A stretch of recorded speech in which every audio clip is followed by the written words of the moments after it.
Kër FM seeni kër laa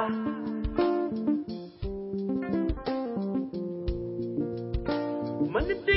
a dégloo ci suñu Kër FM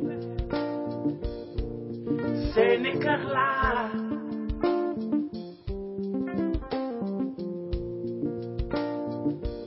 tax ba ñëpp di waxtaan ci Sénégal suñu réew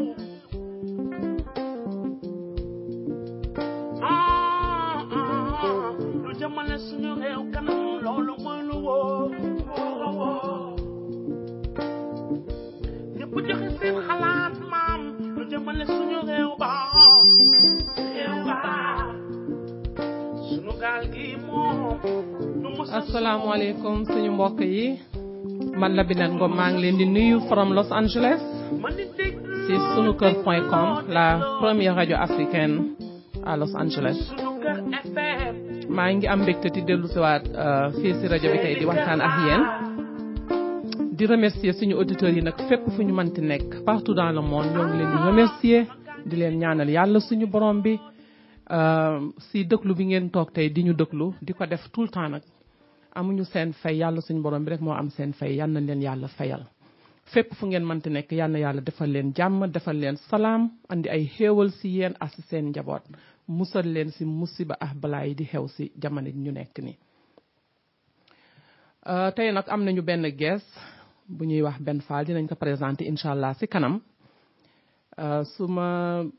sant yàlla suñu borom bu pare julli si yonante bi di ñaanal waa Sénégal gi yépp fépp fu ñu mënti nekk ak màggal gi nga xam ne moom la ñuy dëgmal di ñaan yàlla mu def si jàmm di ñaan yàlla suñu borom bi yàlla nañ ko màggal si jàmm ak salaam yàlla nanguñ bépp ñaan bu ñu fa ñaan ñun ñëpp ñu jariñoo ko ndax ñun ñëpp ay jullit lañu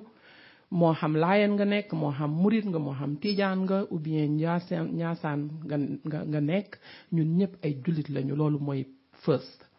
bon nag comme li ma wax sama émission yi passé rek bu dara xewee Sénégal ñun ñëpp ñoo si war a jàpp ñun ñëpp ñoo war a ñaan ñun ñëpp ñoo ko bokk yal nañu yàlla boole xéewal yi ñun ñëpp di leen remercier nag partout damay bàyyi raa bi mu nuyunte ak suñu auditeurs yi après nag ma commencé ibbi émission bi. asalaamaaleykum mbokk auditeurs yi ñu ngi leen nuyu yéen ñëpp ki nekk sa tur ak sa sant di leen ziyaara di leen baalu àq di leen baal aussi yàlla nañu yàlla boole jéggal yàlla nangul ñu màggal gi nga xam ne moom la ñu nekk nii yàlla ñu yàlla nangul képp lu fa nit ñaan rek yàlla na ko yàlla nangu yàlla wàcceel ñu jàmm ci suñu réew wàccee jàmm ci àddina bi yëpp ci daraja Seydina Muhammad sallallahu alayhi wa sallam ñu ngi leen nuyu te di leen ziyaare jërëjëf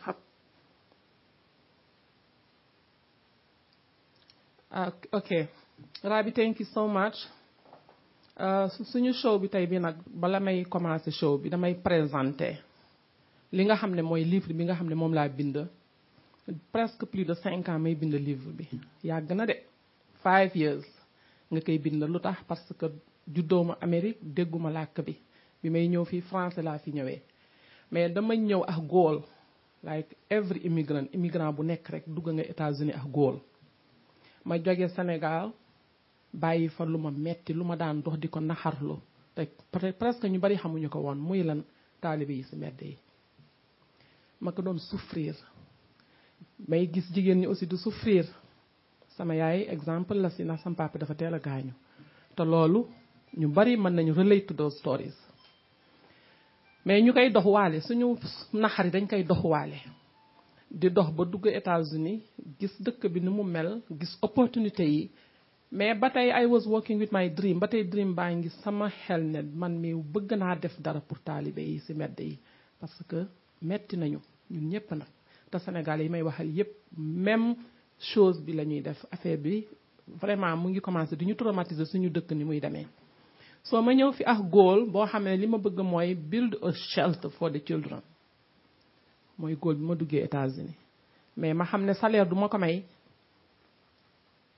ma xam ne njaboot gi dina la jàpp ma ne est-ce que mën naa créer loo xam ne ku nekk bu su dugalee même bu dee $1 sax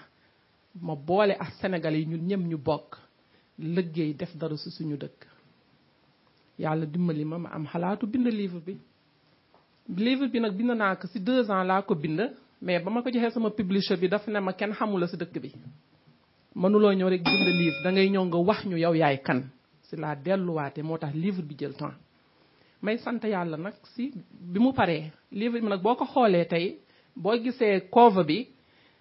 loxo jigéen laa jël mu entouré monde bi kooku message la si sama mbokku jigéen yi li ëpp si sama message si livre bi pour jigéen ñi la jigéen mooy defar nee nañ bu jigéen baaxee lépp mën na baax donc sama message mooy woo jigéen ñi ñu booloo nekk benn liggéey jàppale suñu dëkk góor ñaa nga fa woo naa ñëpp si lañu bokk mais jigéen ñun ñooy jur ñun ñooy am na feeling boo xam ne ñun ñoo ko am si suñu njaboot ak si suñuy frère ak si suñu jëkkër kooku yàlla moo ko def kenn mënu si dara moo tax jigéen dafa am solo lan mooy titre livre bi Becoming an Angel of Change mooy nga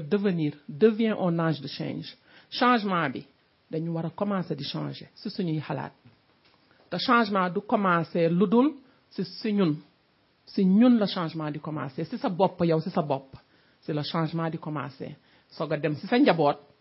soog a dem sa mbedd ma te il est temps que ñu changer ndax jamono baa ngi changer jamono bi metti na suñuy doom yi vraiment bu ñu sañoon ñu nekk sa kaw mais loolu c'est possible mais lan lañ koy mën a nekkee ba mu am mooy que ñun ñu toogaat xoolaat suñu bopp assess suñu bopp that's what the book is about mooy assessment boobu may wax 3 parties la première partie bi is about my story in Sénégal il faut nga wax leen sa bopp deuxième partie bi mooy suñu histoire fii ci États-Unis France extérieur képp ka nga xam ne immigrant nga li ngay dem trop te mënoo ko nettali mu metti lool nga di ko doxuwaale di ko tëdduwaale immigrant kenn mënu ko nettali nit especially boo amee njaboot nag metti na yenn saa yi nga bëgg dakk say bagage delluwaat dem ñibbi mais ngor jàpp la nga am ñu la yaakaar Sénégal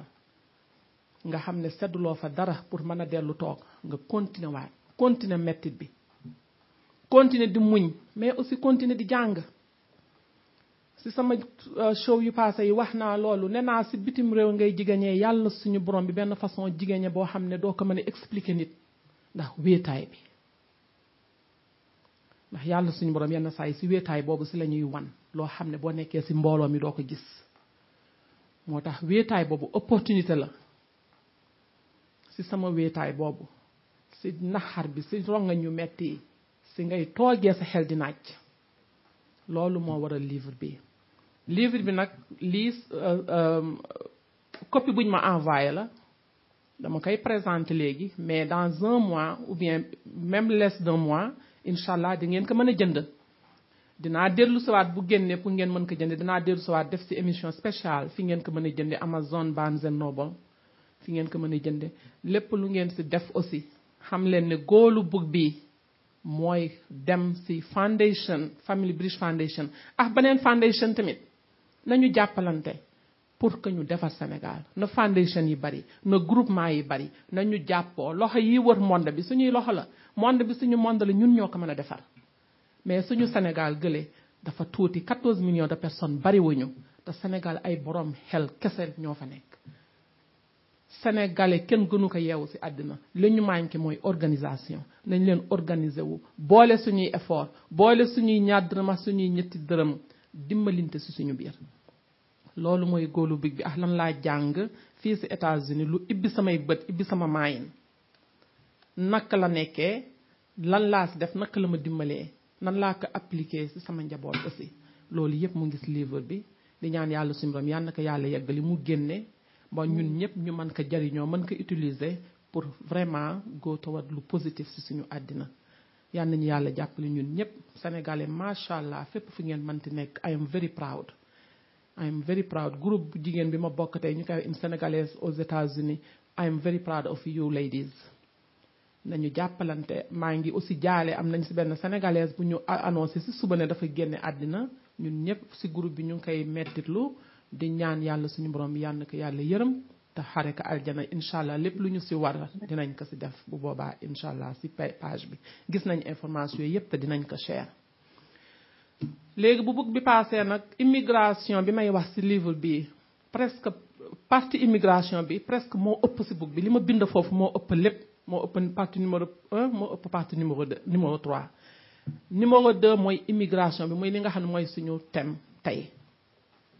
ñu invité suñu frère suñu xarit koo xamante ne kii mu ngi fii si Los Angeles di liggéey bu rafet yëngatu si communauté sénégalaise yëngatu si développement Sénégal ñu koy wax monsieur Cheikh Ben Fall Ben nag moom la ñu invité tey pour mu ñëw waxtaan ak ñun si mbirum immigration mbir mu yaatu la mënuñu si waxtaan rek benn show comme yeneen sujet aussi yi ñu fi waxtaane yenn saa yi li ñu si war a wax dafay bari immigration moo ngi changé bu jëkkoon ba pour nga génne dëkk dugg dëkk is not a problème amul woon problème mais léegi y a tous les problèmes du monde pour nit génne benn dëkk dugg si beneen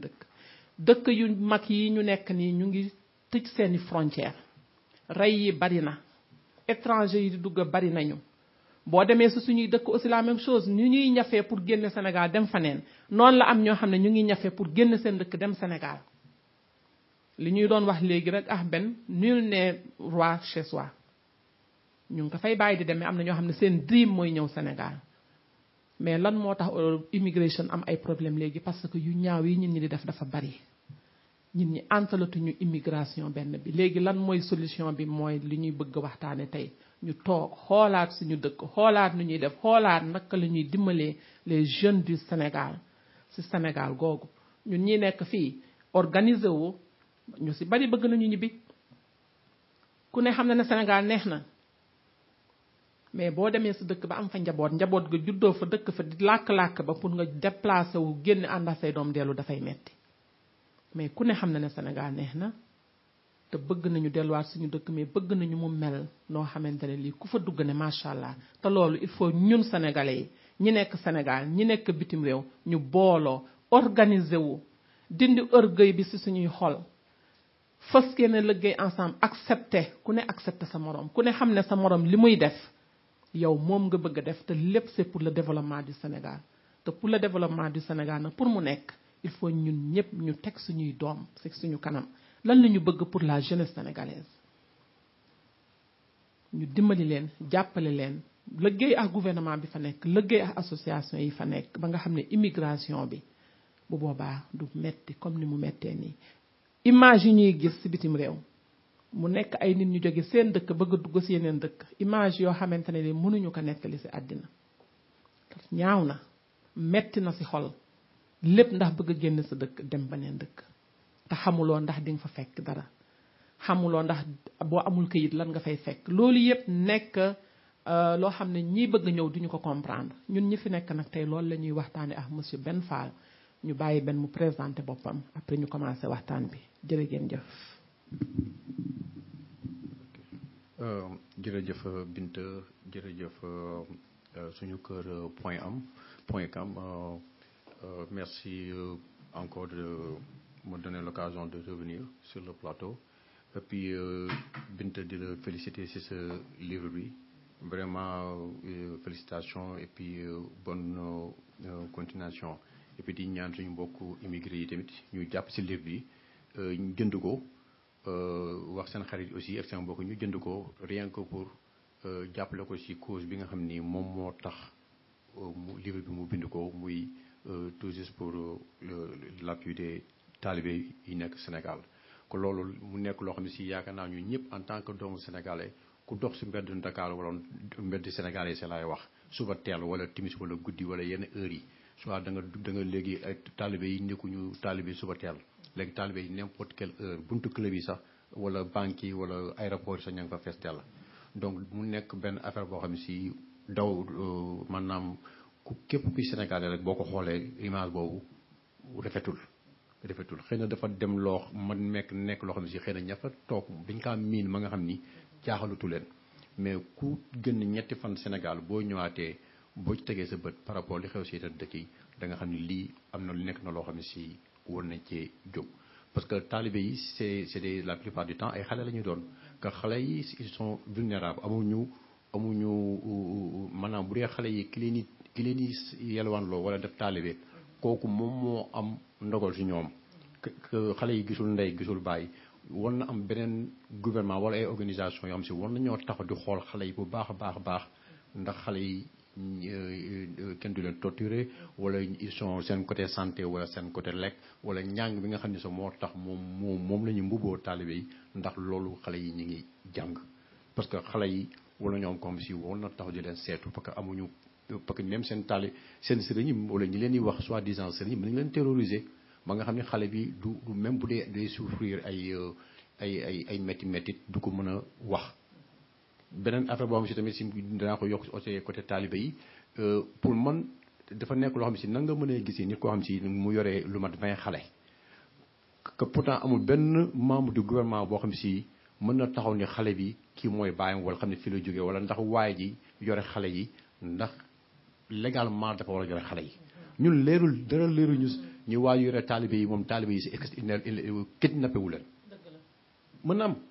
parce que xale yi la plupart làkk bi ñuy làkk yow déggoo ko xamoo fu ñuy jógee donc rien ne nous dit que xale yi waa ji jëlul ay xale doomu jàmbur kidnappé leen comme que tous les moyens sont bons pour se faire de l'argent il leen si grande ville yi di leen yalwaanloo personne ne s'est jamais aventuré wala posé la question est-ce que xale yi légalement waa ji di leen yalwaanloo wala di leen gérer moom wër na leen yore ndax effectué avec l'autorisation de leurs parents parce que léegi dafa nekk benn source of income bam si dañoo bëri si dëkk bi ñaari kër goo gis muy commencé tabax eggagul yàgg fa nga xëy suba gars yi da ko daara waaye am na ko fa dëkk yor na ay taalibeem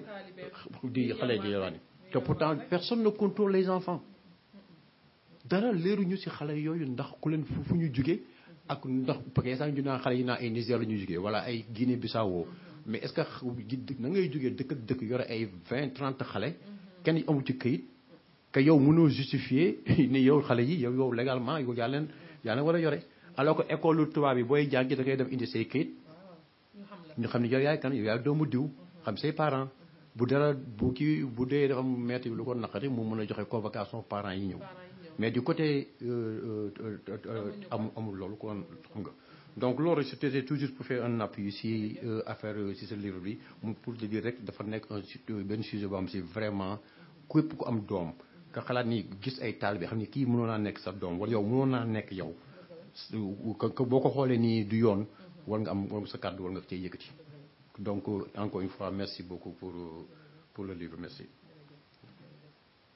Voilà. Rabi, do you have something to say? waaw ci affaire kii boobu. ci affaire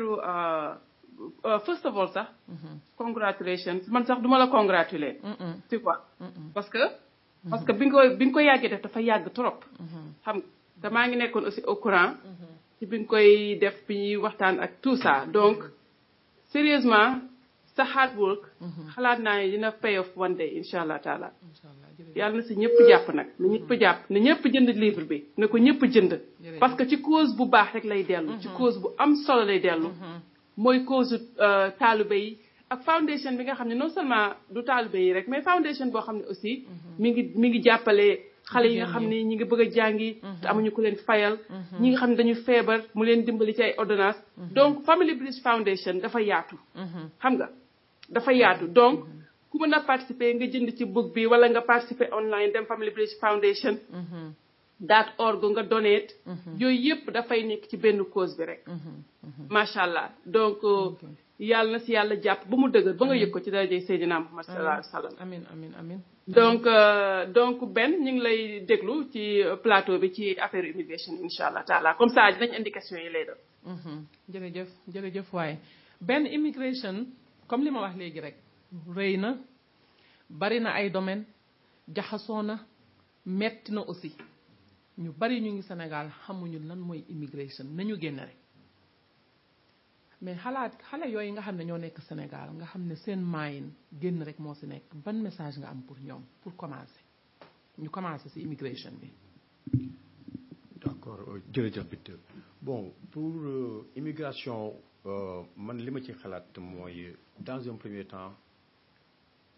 xale yi lan moo leen di causé ba ñoom ñëpp ñu bëgg a immigrer par commencer par ñun lan moo ñu poussé woon ñun mi ñuy immigrer lan moo ñu taxoon a immigrer mais boo xoolee li ñuy taxoon a immigrer ñu nga xam ni par exemple def nañ ci dëkk bi par exemple presque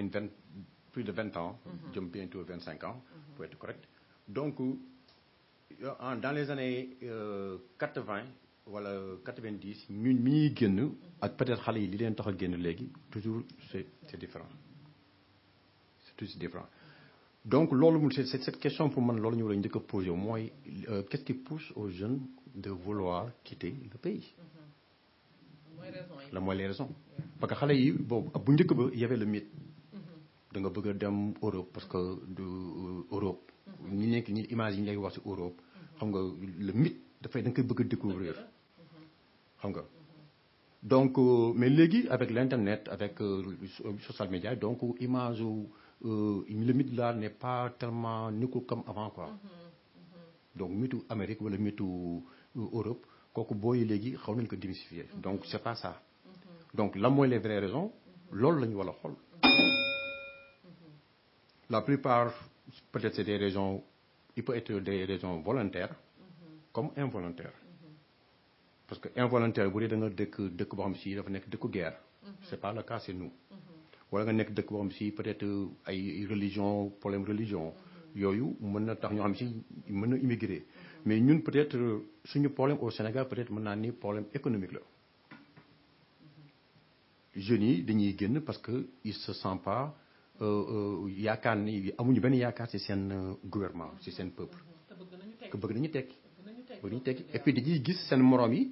bon ñu jot a tukki ñoom ñoo fay ñëw am loo xam ne si xëy na dala yàgg wala saa mu gaaw wala mu yàgg mais ñoo fay ñëw def teraanga yoo xam si sagal seen i waajur yoo xam si ñoom tamit jom gi ñu am aussi moo leen di pousser parfois aussi il veut faire la même chose. ñu bëri jom moo leen tax dañuy juddu gis bokk ci ay famille boo xam si dafa ndóo wala yenn saa yi sa famille sa du ndóo mën nga judd famille boo xam si aisé paa bi daan def lépp nga dem ma si biir paa bi mënatul wala yow sa volontairement nga bëggal sa bopp nga ni man damay dem dama bëgg ñafe ji parce que sa réew tamit peut-être offrir la opportunité bi nga xam ni yow mën nga fa toog am li nga bëgg. donc loolu mooy peut-être parfois loo xam ne si mën na pousser yenn jeunes yi ñu bëgg immigrer mais léegi immigration dafa changé. bokkul comme avant.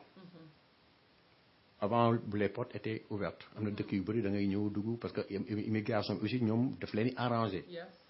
pays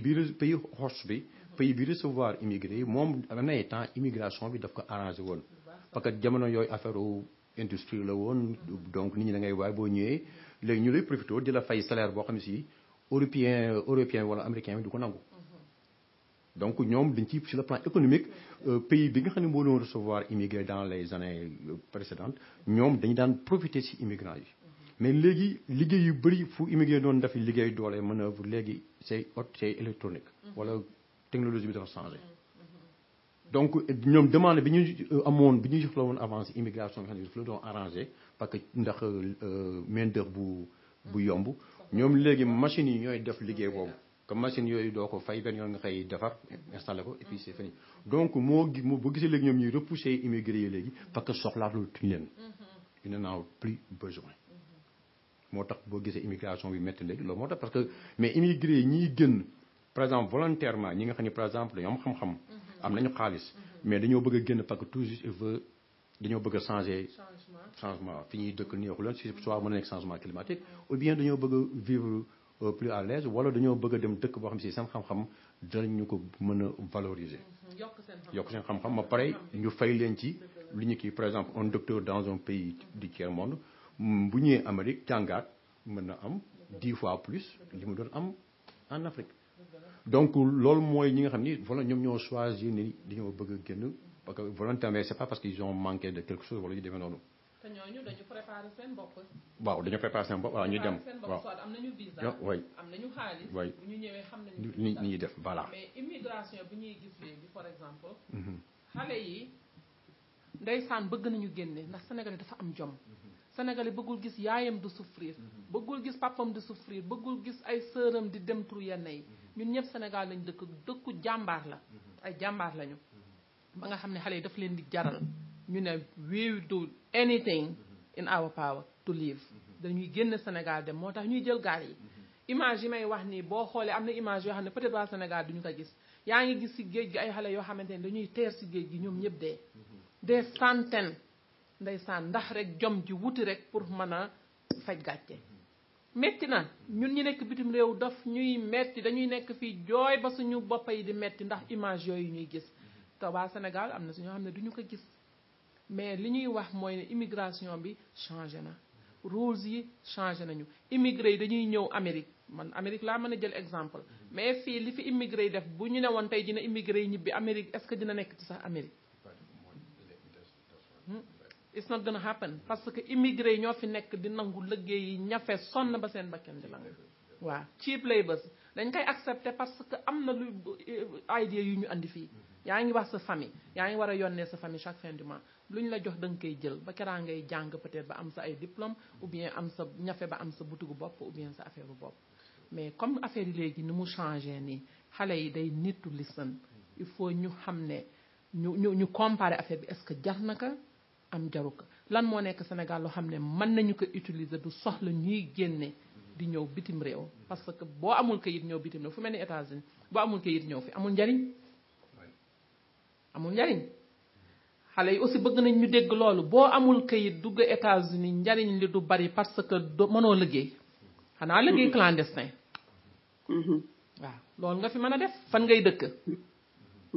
sénégalais yi nga fi xam mën nañ la bañ a mën a héberger parce que fii nekkul comme ay Sénégal nga xam ne kër yi dañoo yaatu mën nga sax fanaan si perron yi fii peut-être benn ne ngay am maa ñaari nekk pour sa njaboot xam nga te aussi xamuloo nit ki ñëw na si dëkk bi yenn saa yi sax nit ñi dañuy ñëw si dëkk bi sax duñu bëgg sénégalais yi gis leen ñuy souffrir yenn saa yi nga daje benn sénégalais boo xam ne homeless lay doon di fanaan si mbedd yi ngay xool nan nga koy jàppale mais yooyu yëpp nit ñi war nañ ko am fii nekkul comme Sénégal nga xam ne peut-être kayit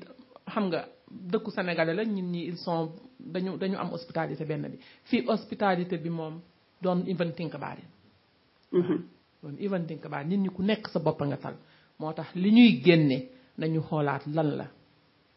dañu xoolaat raison yi xool xale yi bu ñuy génne naka la ñuy génnee si yani anam la ñuy génnee pour bañ a ñëw fii di tumuranke gis nga peut-être sax ci fànn boobu ci affaire immigration boobu ngay wax noonu xam nga ñu bari dañu am tendance boo nekkee fi Sénégal pare boo nekkee fi États-Unis parce que ñun États-Unis lañ mën a jox exemple parce que la ñu nekk xam nga donc Sénégal dañu am tendance yow boo nekkee fi États-Unis di leen wax ni leen balaa ngeen di ñëw na ngeen ko xoolaat dañuy def ne da nga soxor sax nag parce que dañuy def ne dañ ñaan ok yow yaa ngi dem foofu toog naan ñu bu nu ñëw dañuy def ne da nga soxor or que du loolu yow yaa ngi leen di éviter yow xedeeg yi nga dem yow xedeeg yi nga dem turu yow ba mën a am kayit yaa ngi leen di éviter loolu surtout que léegi sax ci moment bi ñu toll nii mu nekk moment bu difficile pour immigration parce que changé nañu loi yi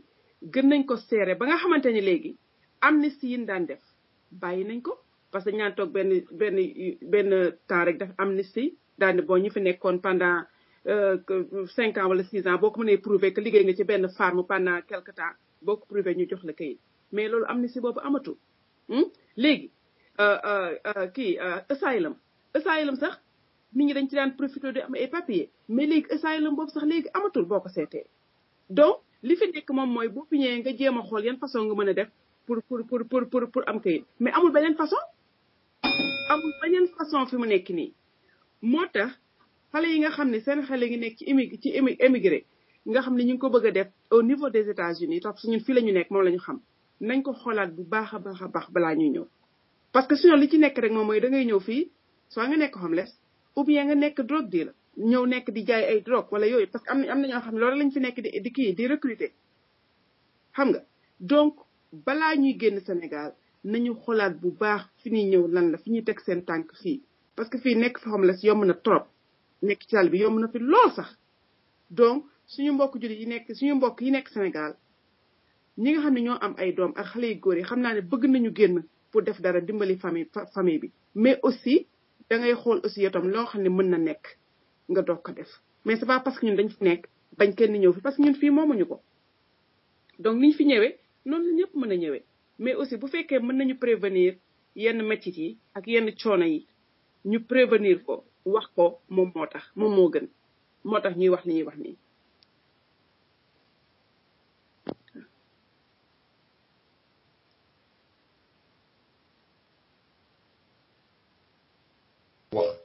Sénégal loolee mënti wax que ni leen doo leen génn duñ la diglu parce que comme li ngeen wax sànq rek dañu naan xëy na da ngaa soxor wala et puis ñoom même bu dul ko sa boobu sax ñoom dañu naan la fait que yow nga mën faa nekk yow di ci génn donc ñoom bu ñu ñëwee wala ñu ci mën a génn donc ñu ci bëri noonu lañ koy xalaatee ñoom dañu naan bon yow foo ko mën a ñafe war naa ko mën a ñafe mais parfois aussi dañuy fàtte ni nit ñi bokkuñu xam nga nit ki ku nekk ak sa destin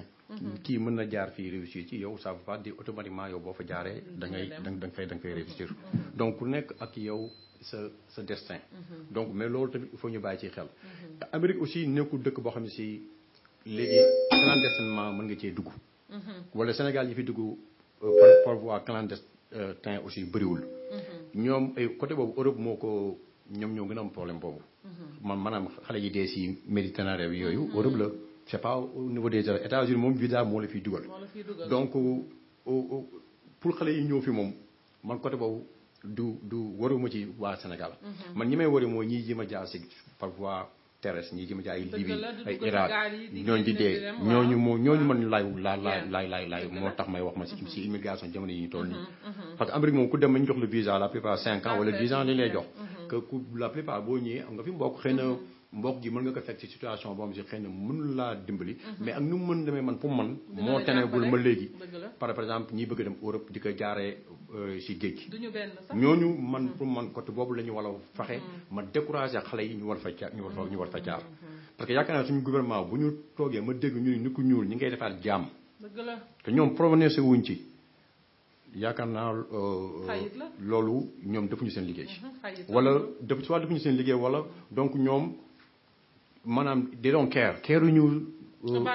about doomu Sénégal parce que ñoom seen doom wala ku leen jege du fa jaar xam nga parce que loolu mooy problème ndax ñoom am nañ yërmande ci xale yi moo tax ma ni sànq xale yi commencement ma ni la mooy causé xale yi ma xale yi di génn parce que génn bi boo demee may génn yow yaa ngi tàggu sa yaay tàggu say waajur sa papa mu tàllal nga tàllal loxo mu ñaan nga xool gis say rak say mag nga doon ngay dox gis sa koñ nga yaa ngi koy wan ginnaaw dala leerul la yow fii da nga fi ñëwaat rien n'est même booy jël avion bi di ñëw sax non mais moom moo am c'est la vérité loolu moo am xam nga booy jël dara leerul yow chaque fois booy tàggu seen waajur bu yóbboo nga jël avion bu yóbboo nga jël si mbedd suuf bi dara leerul lu nii yow da nga dellu si waat loolu rek déjà rek amul lu ko gën a naqari lu ko gën a metti sa yaay di la xool da nga ñoom di tuuru parce que moom tey mi ngi naan ndax sama doom ji dinaa gisaat dégg waxu ko mais yéen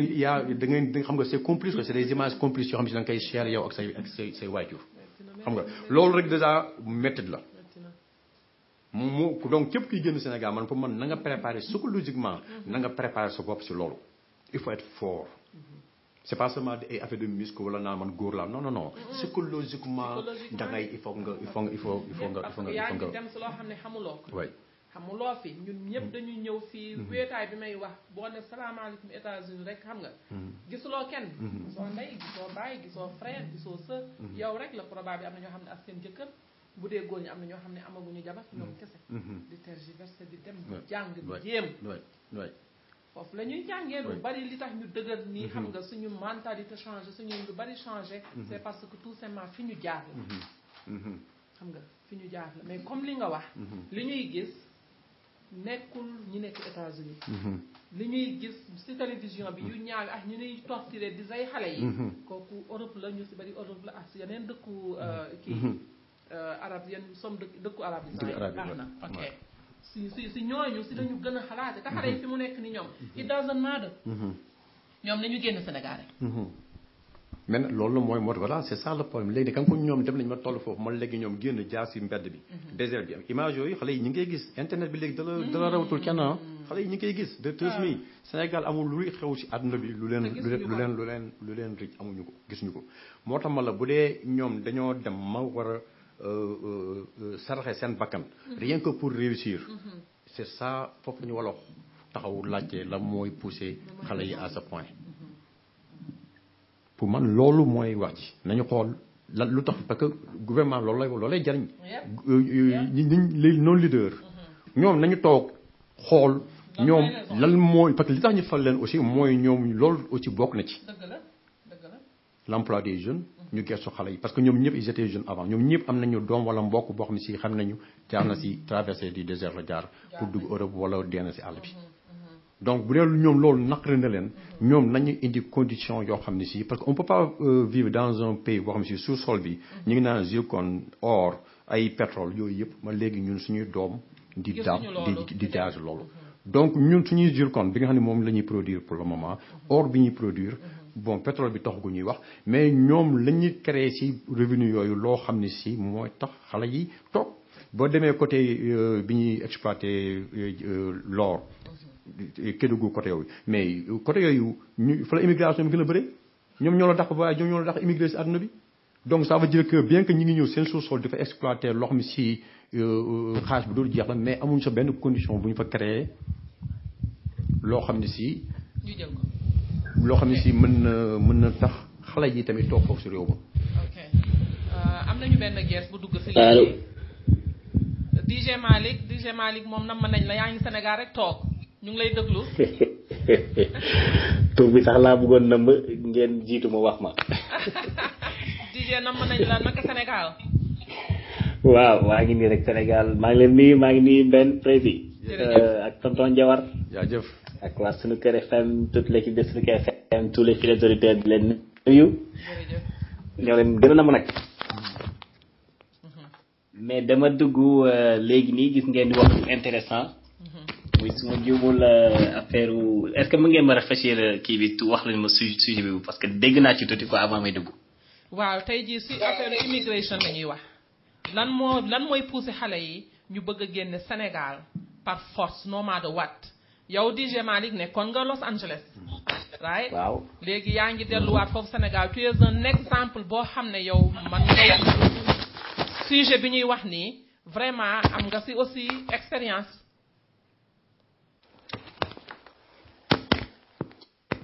waaw. allo waa dégg nga ñu. waaw maa ne dafa daggoon nga ne. voilà ma ne ñu ngi tey jii suñu waxtaan bi mooy ci problème mu immigration.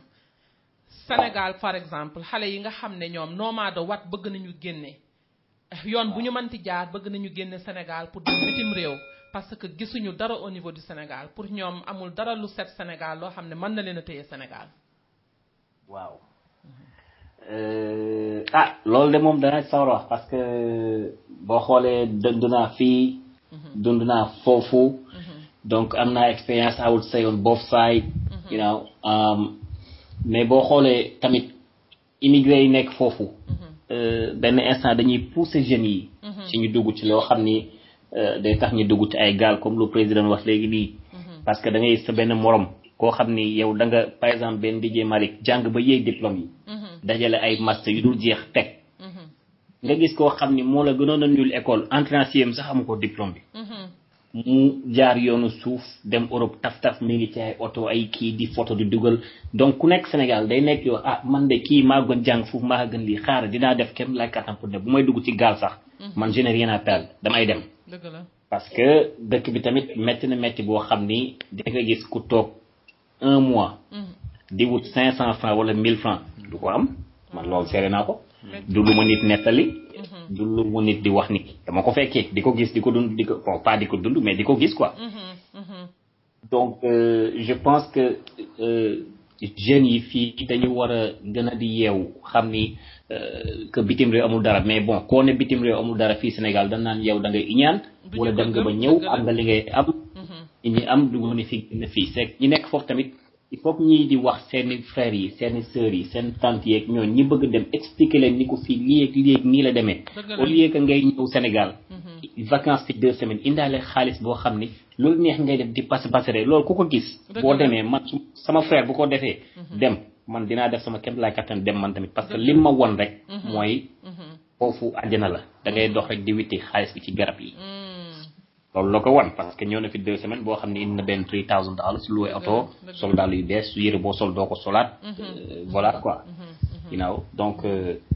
loolu tamit mi ngi ci te tamit jeunes yi fii Sénégal dañu war a commencer di créer seen bopp ay affaire parce que koo gis dafay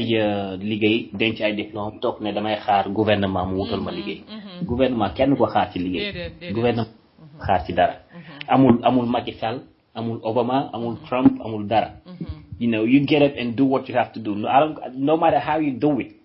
I mean, I'm not telling anybody nga dem sàcc wala jaay yamba wala leneen. waaye you gotta find your way. You could never run out of options. That is true. Option moom du mës a jeex. du mës a jeex we have the choices. yow yaay xool parce que tamit dañuy Sénégal koo xam day wax dëkk dafa metti lekk ñu naan ñu. mais boo xoolee iPhone X bii nii génn a couple of days ago. su ma juumul am na 2 jours xaw ma 24 heures. mais gars yi ñu ngi koy téye Sénégal. man gis naa ko am téye na Facebook yu bëri téye ko Facebook di wane naan iPhone X mi ngi nii te jour bu mu génnee la ko téye. te kooku fi ne nii bu ma ko nay jox ma 100,000 francs du ko génne. boo demee seen kër nga xool situation seen kër duñ ko génne xale yu jigéen ñi ñu ngi téye téléphone yoo xam ne yu dul jeex ba wax ñu ne dëkk bi amul liggéey. la ñuy jëlee xaalis. donc dafa am lu bëri loo xam ne liñ ci suuf loo xam. fi ne nii su ma ko waxoon njawar laay bañ a wàccee rajo bi rek waaye fi ne nii def naa ni. dëgg la liñ fi xam ci dëkk bi suñ ko waxee fi ne nii rajo bi defe naa émission bi day jeex. mais bon c'était pour participer xam nga indi quelques idées indi quelques kii yi ma xam parce que.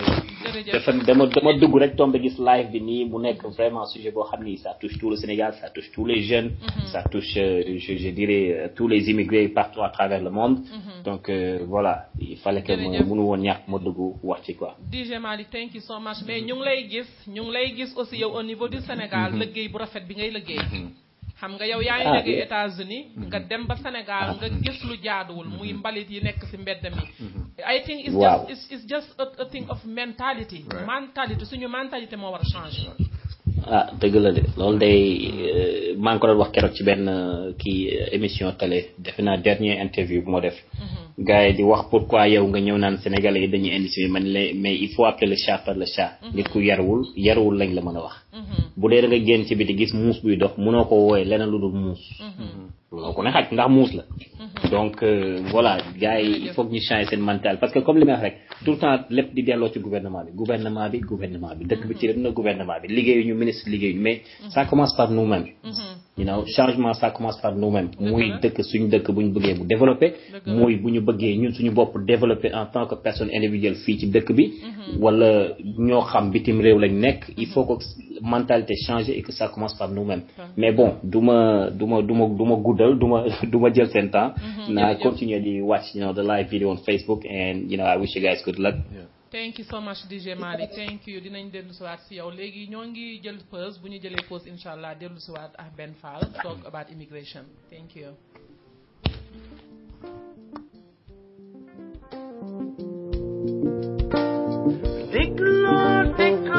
dégloo di sunu kër FM seeni kër laa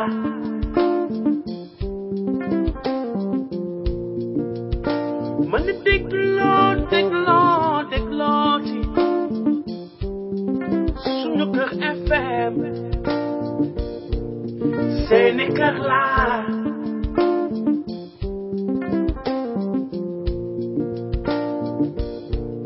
ñëpp di waxtaan ci Sénégal suñu réew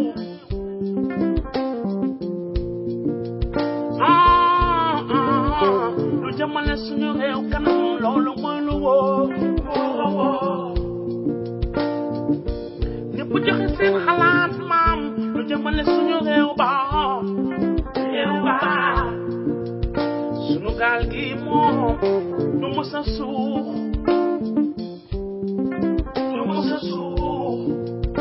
man ni dégloo di sunu kër FM seeni kër laa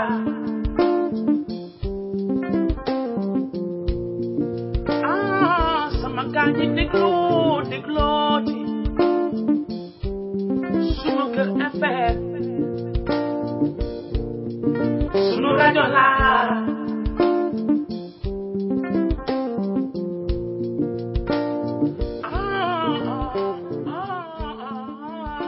voilà jërë ngeen jëf dellu siwaat nañu ci WACP fii ci sunu kër FM la première radio africaine à Los Angeles di remercier Njawar ci production bi suñu gan tey nag mooy Ben Fall di wax ak Ben ci immigration Ra bi suñu co-host bi aussi mu ngi ci ligne bi ñun ñëpp ñu bëgg andi suñuy idée tey ci mbirum immigration ndax doy na waar sensible na jot naa wax waaw lépp nag di xamle rek bokk suñuy idée ñoo ngi remercier DJ Malick vraiment ci participation am na solo li tax mu am solo mooy DJ Malick fii la nekkoon ak ñun fii ci Los Angeles jekki mu dellu Sénégal it's just about your choice li nga choisir sa àddina rek loolu rek la nee nañu life amul benn purpose yow yaay jox life purpose yow yaay jox life sa objectif nga doxalee ko noonu donc it's a matter of choice ñu dellu soo tax benn ci xale yi ak immigration bi benn. jërëjëf Binta jërëjëf aussi DJ Malick Malick aussi même chose li Binta wax jërëjëf félicité ci sa liggéey bi ngay def bi Sénégal Dakar en particulier gis nañu aussi sa page Facebook luttons contre l'indiscipline des Sénégalais gis nañu vidéo yi ngay dugal toujours donc loolu lépp yow yaa ngay xeex affaire bi ci sa manière bi nga xam ni yow moom nga disponible pour def ko donc di la ci jàppale di la ci félicité bi et puis di ñaan aussi message bi jàll pour revenir ci immigration aussi comme li nga wax aussi sànq aussi Sénégal aussi dañoo bëri ñu bëri ñu ngi génn alors que am na loo xam ne si bu ñu toogoon Sénégal mën nañu ko faa def. parce que il n'y a pas de sot métier li ngay bañ a def Sénégal ñi Guinéen bi di ñëwee Sénégal di ko def nga xëy saboté. bon waxuma Guinéen toujours pour saboté wala Malien bi. wala benn nationalité. noonu yow mi di ko toog di ko saboté yow boo génnee dem dëkk tubaab yi. boo deful naan da nga def lu ko yées. dëgg la. da nga def lu ko yées. donc il y a pas de sot métier xam nga ñun man mi may génn Sénégal à l'âge de 18 ans. que loolu tamit lu tax ma koy wax mooy la plupart d'entre nous li ñuy génn sans métier. loolu tamit erreur la. dëgg la parce que booy génn ni man étudiant la wala élève la. wala jàng naa loolu ça ne veut rien dire wala am naa bac. loolu du la boo génnee bitim réew xamal ni yaa ki nga xam ni. jàngul amul métier yenn yam mais ki am jàngul ko am métier moo la tane. dama yokk foofu dara soo jàngee au niveau du Sénégal nga ñëw États-Unis diplôme bi c'est en français soo fii anglais la loolu dal na ma sama doom boo ñëwee bu fekkee da nga doon def bac au niveau du Sénégal mbaa nga am sa bac bëgg ñëw fi boo ñëwee fii di nga delluwaat 2 years down dinañ la delloowaat beneen 2 ans maanaam bu fekkee da nga nekkoon di def bac sa dernière année bac boo dellusee di nga demaat lan la ñuy wax seconde waaw pour anglais bi donc nañu sóoraale loolu même booy jàng aussi boo ñëwee fii dañu am seen own système. et puis sa même jàng bi sax jàng bi fii dëkk bi dafa toll boo jàngee loo xam ne si boo ñëwee fii amul market. fu même chose. dëgg la. même chose man pour man li gën a wóor ci un immigrant mooy nga am métier. nga am métier. métier yi gars yi di xeeb. menuisier électricien. dëgg la mécanicien plombier. ñooñu fii c'est comme être un docteur. xaalis bu leer nañ la. boo demee boo fa duggee fii boo demee jàngaat tuuti rek ma dégg anglais bi rek. da nga fi liggéey loo xam si immigré du ko mën a mais da ngay génn Sénégal doo am benn métier. doo am benn qualification professionnelle. ñu tout juste man jàng naa rek. jàng mais bu jàng mais fii boo ñëwee ñoo daax jàng ñoo fi nekk. métier la ñu soxla. métier la gars yi gën a soxla. il faut nga am benn qualification professionnelle. bu dee da nga opté pour immigration. donc na nga dem nga am métier. boo xam si yow da nga koy mën. da nga koy mën. donc loolu nekk na loo xam si pour ñi nga xam dañoo opté pour immigration parce que immigration maa laa yow mi diini moom dala mos a am. nit ñi moom ils vont toujours immigrer. moom kenn ne nañu mën a fexe ma immigration illégale bi. wala immigration bi nga xam ne dafa dangereux ne nañu mën a xoolee ne lañ ko mën a. nañ ko mën a réduire. man pour man loolu ñu ci loolu lañu war a focus. dëgg la xam nga aussi parce que adduna bi tamit li tax xale yi di immigré. di ko di bitim réew. man côté boobu suñu gouvernement côté boobu man laa leen di ñaaxee. ñoom nañu fexe système d'éducation yi nañ ko changé préparer xale yi ma xam ni même bu ñu demee nga xam ne immigration mënu ñàkk bu ñu génnee. ñoom danañu préparer sur le plan éducationnel. ñoom mën a face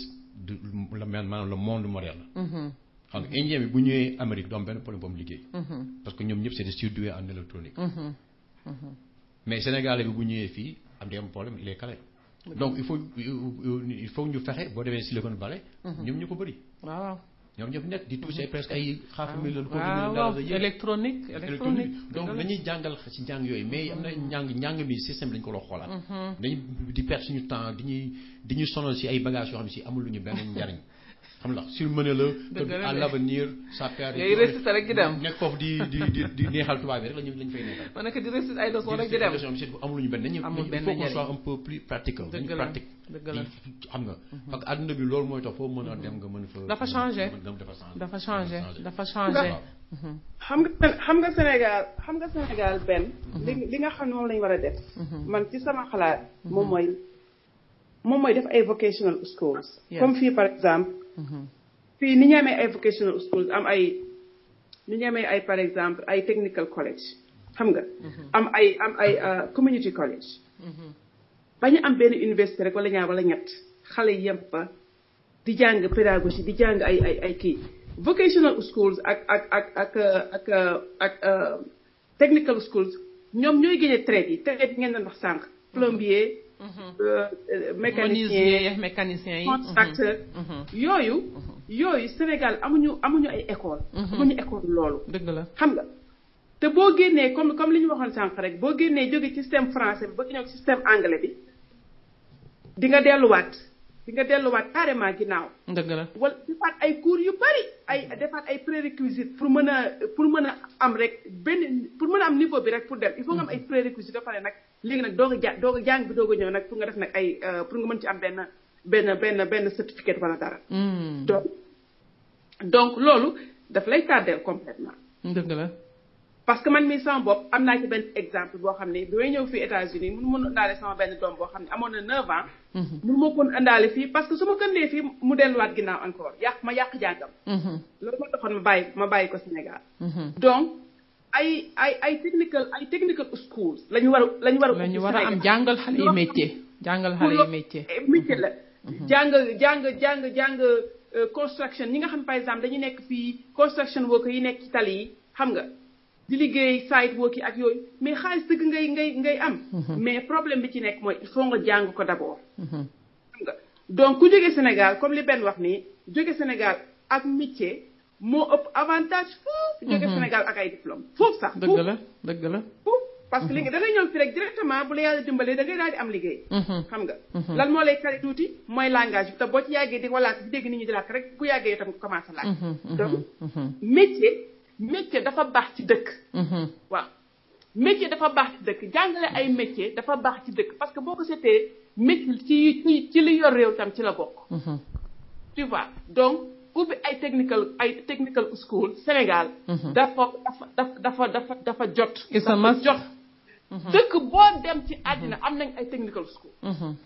pays européens yëpp ñoom fi la technical school fekk baax donc Sénégal bu ñu bëggee dimbali jeunesse bi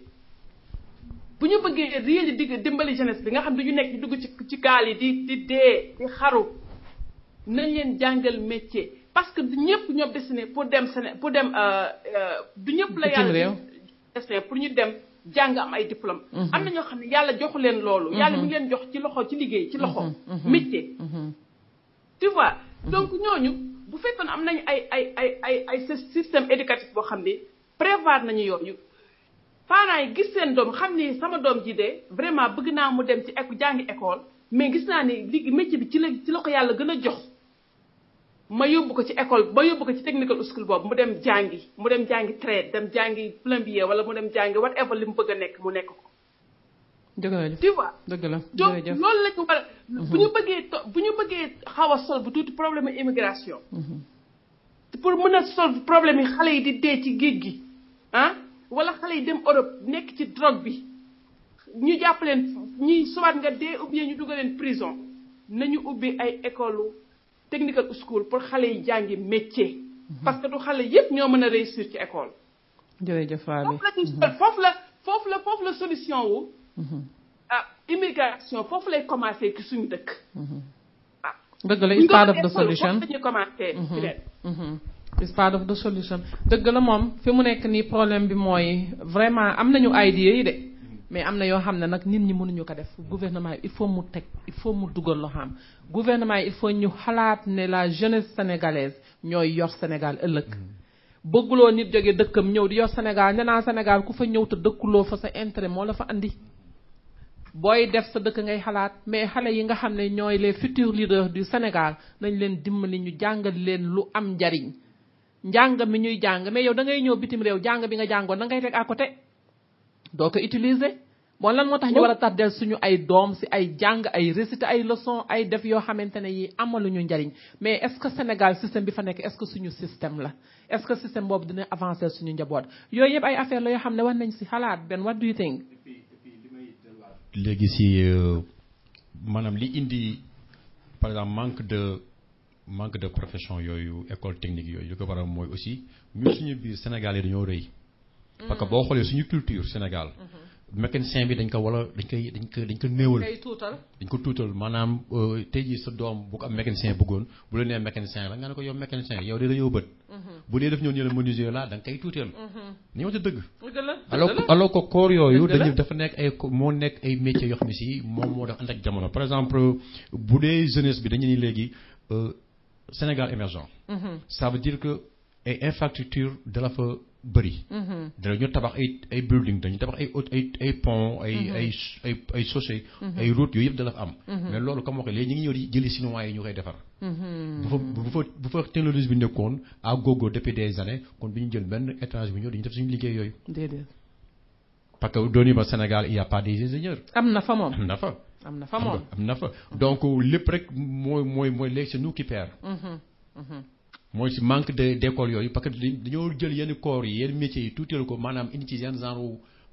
complexe d'infériorité ma nga xam ni même sa doom sa léegi yow bëggoo su mu def ko dëgg la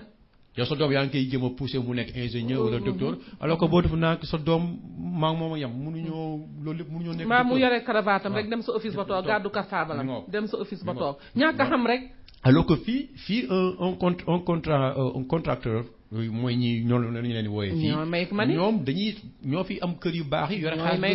ñooy may ko mani liggéey ay millions de dollars yi yëpp parce que ñoom ñoo fii parce que fii dëkk bu ñuy avancé il faut nit ñi tabax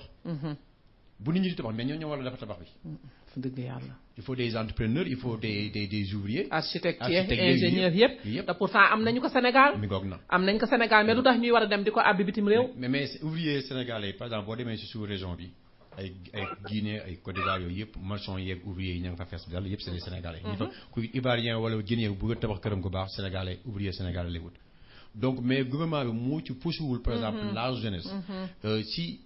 affaire boobu xam ne yow ubbi ay école des centres de formation professionnelle yoo xam si day nekk da ngay am sa brevet dem dugg foofu spécialisé wu pour loolu nga ne boo amee sa BFM la wala ngay dem def ay formation bac ay yooyu nga ni mënoo ko afford radio booyu mën nga dem jàngi sa 2 ans am qualification professionnelle boo xam si boo demee léegi di liggéey dañ lay fay comme ni ñu la war a fayee loolu bu ñu ko defee loolu lépp dina wàññi si solution yi nga xam ni peut-être yaakaar naa mën na dina wàññi immigration dina ko wàññi parce que moom Sénégal foo tourné nit ñaa ngi tabax dëgg la foo tourné man bi ma nekkee jeune man je me rappelle parfois la sama boy nee na man à l'âge de 18 ans man avant may génn Sénégal mais man vacances dama daan dem di journalier ñu may fay journée 2000 francs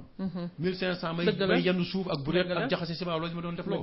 xam nga mais mi ma demee Côte d'Ivoire pour dire y a pas de sot métier mi ma demee Côte d'Ivoire en 86 port de pêche San Pedro ñun fa la ñu nekkoon on grattait les poissons gratteur de poissons la ñu fa doon liggéey di waas jën ñu ñuy fay xoolal loolu rek amul ka bu doon Sénégal la boo ma nee demal marché bee di waas jën ñu lay fay men dem doo ko def ma ne mu nekk histoire ka booy boo ko wax mu la duma fa jaar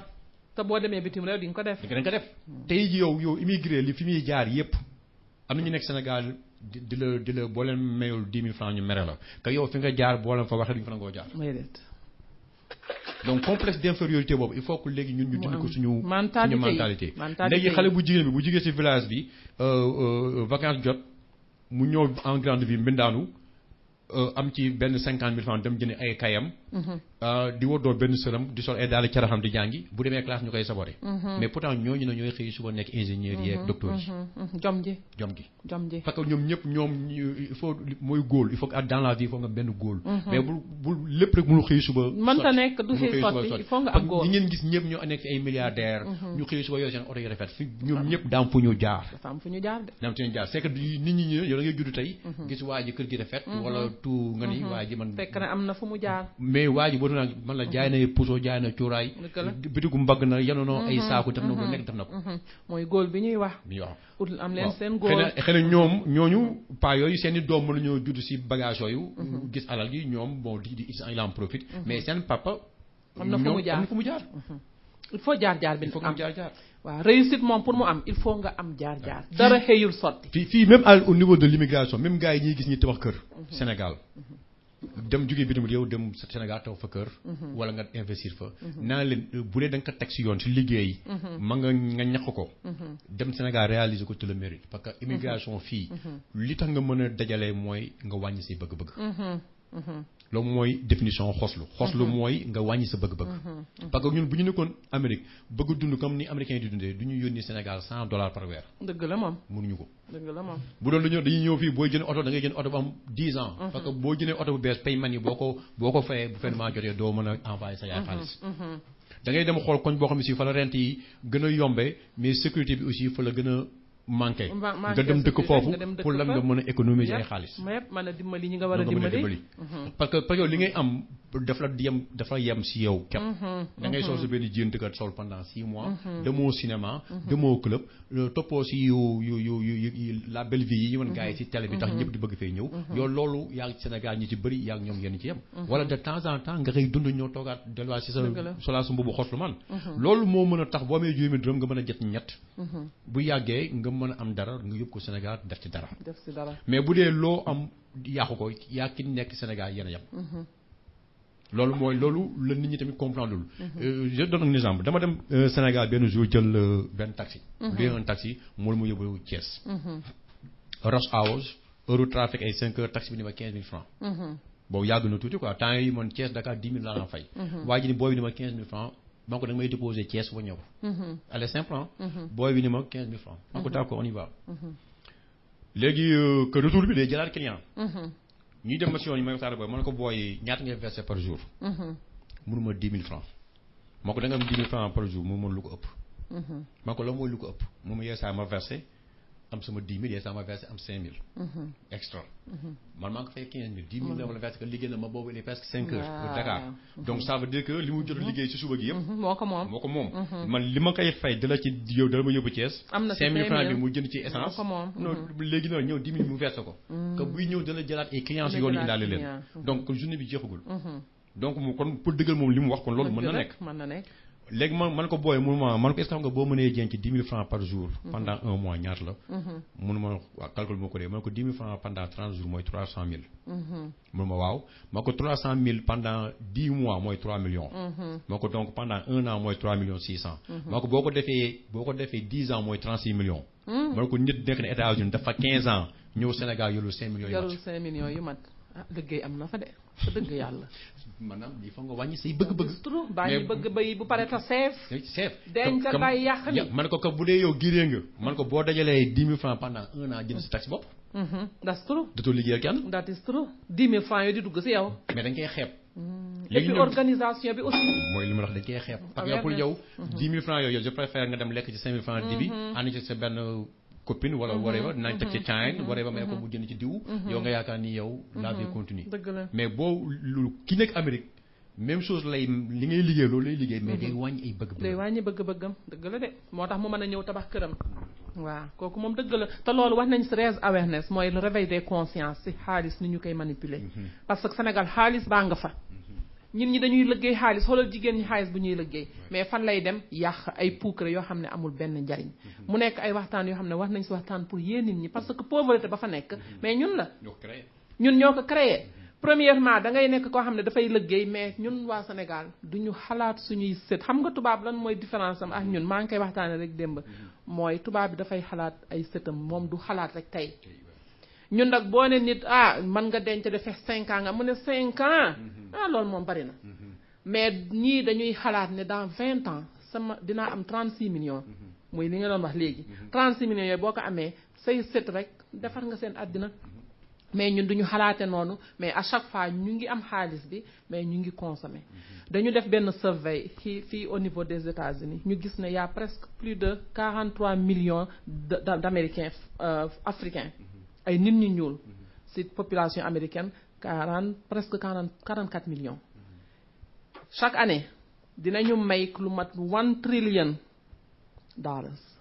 300 million ok 1 trillion loolu xam sax ñaata la ci xaalis that's a lot right mais ñu seet ne un trillion boobu ak 300 billions yooyu presque 1 trillion bi ci njënd mi la nekk jënd ci nit ku weex jënd ci Chinese bi jënd ci naar bi mais pas jënd ci nit ku ñuul bi nga xam ne ñun ñoo andi suñu pauvreté bopp ñoo ngi liggéey ñoo ngi am xaalis ñoo ngi immigré fu nekk di liggéey mais xaalis bi du dugg ci suñuy communauté ñun nit ku ñuul mais ñu ngi koy dugal sa Chinese ba tey boo demee xool Sénégal mais nit ñu ñuul ñaa nga fa woon di liggéey xale yu góor yu ci bari soxla ñu woon di dem bitim réew ñu ngi woon foofu am seeni bitik ci Sandaga mais léegi lan lañu gis immigration bu jógee fële ay Chinese ay yeneen nit dëkk fa ñëw teg fa seen business nit ñi bàyyi fa sénégalais di jënd ci ñooñu su ko defee ñooñu bu seeni business tëjee ñu wax waxu génne boobu dem mooy li ñuy waxtaanee nii tey mais bu ñu jàppantewul suñu biir nit ñu ñuul ñi investir ñu ci nit ñu ñuul ñi pauvreté du jóge ci africain te loolu ci Amérique gi am na fi am France am fépp nit ku ñuul mooy xalaate noonu il faut mentalité yi changer il faut mentalité yi changer lii DJ Malick wax sànq laay bañ a fàtte bëgg ci dellu ci wax na par exemple nit ñi di nekk bitim réew liggéey fi ba sonn kenn xamul lu ñuy daj ku ne xam na ne fii lu ñuy daj ñun duñu ko tiitaroo dafa metti nga dem Sénégal di ko passage pare di won nit ñi da nga dem bitim réew ñëw loolu incité xale yi pour que ñu ne ñoom is dañu bëgg dem bitim réew mais Sénégal aussi wax nañu changer seen mentalité ci puukare bi loolu moom lu dëgg la parce que li naan boo nekkee fii di bale wala nga nekk chauffeur de taxi wala sécurité garde wala nga nekk jaaykat lu mën doon nga dem Sénégal yow fi mu toll yow mën ngaa dajale $10,000 yow xam nga liñ ciy daj ñun ñëpp xam nañu $10,000 nga dajee bon man de ma part personnel man ku nekk si bopp ngay xam man loolu par exemple man samay mbokk suñu waa kër man bi ma leen éduqué ci la réalité ñoom yàgg na et puis am naa rak yu voyagé am naa rak bu fi ñëw donc gis na li ñuy daj ma sama rak ñëw na fi daf fi 1 mois que ma léegi duggul sama néeg waaw que loolu boo ko gaaree na la mën a nekkee booy bi mi dafa ñëw fekk ma ci samay may def samay tour maa ngi ko récupéré Denver ànd ak moom di tour ak moom ma 1 mois am jeex ñi dem dëkk ak muy ànd ak muy finance oto bi moom mi mu demee Sénégal moom loolu kenn mënu ko imaginer moom mi mu demee comprendre na donc il a fait du tourisme il a vu gis na ay dëkk yu bëri mais moo léegi moom ñuul LA exil Californie dëgg la xoolal ma lii rek que def na fi 1 mois waaw that's amazing donc pour te dire rek metti na lépp dafay metti mais gars yi dañuy dem Sénégal par exemple yow et puis loolu sax pour man dof la ce n'est pas intelligent parce que bu dee da nga ñëw sonn may bëgg a dee dem yàqaat ko. que yow coono boobu moo la dàqul sa réew. kon yaakaar naa boo delluwaatee sa réew bu la yàlla may tuuti. da nga ko war a dugal foo xam si ëllëg si biir fa la sa noflaay di nekk. mais pas loo xam si daf lay parce que aventure boo gis rek dafa am mucc. adduna boo gis rek loo gis adduna am na. dara du continuer parce que boo ñëwee nekk un aventurier par exemple amoo ay health care. amoo ay retirement plans. da ngay liggéey moo tax yeesaan gis nit di aventure ma may 70 ans 80 ans nga gis ko mu leen nga naan lu tax paa bi ñibbiwul wala tax mee bi ñibbisiwul du question dafa bëggul ñibbi wala dara mais bu ñibbee lu muy def dëgg la loolu dafa jar a sóoraale immigré buy génn war nga war a sóoraale sa retour parce que bëgg naa ñibbi mais lan ngay ñibbi Sénégal moom boo demee da nga am foo dëkk da nga am foo tëdd loolu lépp da nga am loo lekk mais condition yi nga xam ne yow tàmmal nga ko fii boo ko amul doo fa def at da nga dee wala da nga ñibbi si waat da nga ñëwaat fii Amérique encore léegi nekk un vieux de 70 ans ma fay continuer waat di xootluwaat donc loolu dafa nekk loo xam surtout immigrant moom war na cee bàyyi xel sa retour li ngay am fii nga bañ ko yàq même ñi nekk Sénégal aussi ñoom tamit c'est valable pour tout le monde li ñuy yàq si xew yi li ñuy si ay yére si ay signé parce que seen doom yi duñ ci xalaat doom yi sa éducation doom moom mooy tax yow sa ndoo ëllëg si biir nga mën cee génn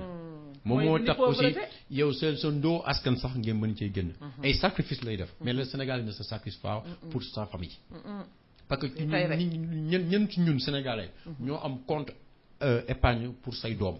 ni par exemple pour sama doom bu amee bac bu demee université léegi man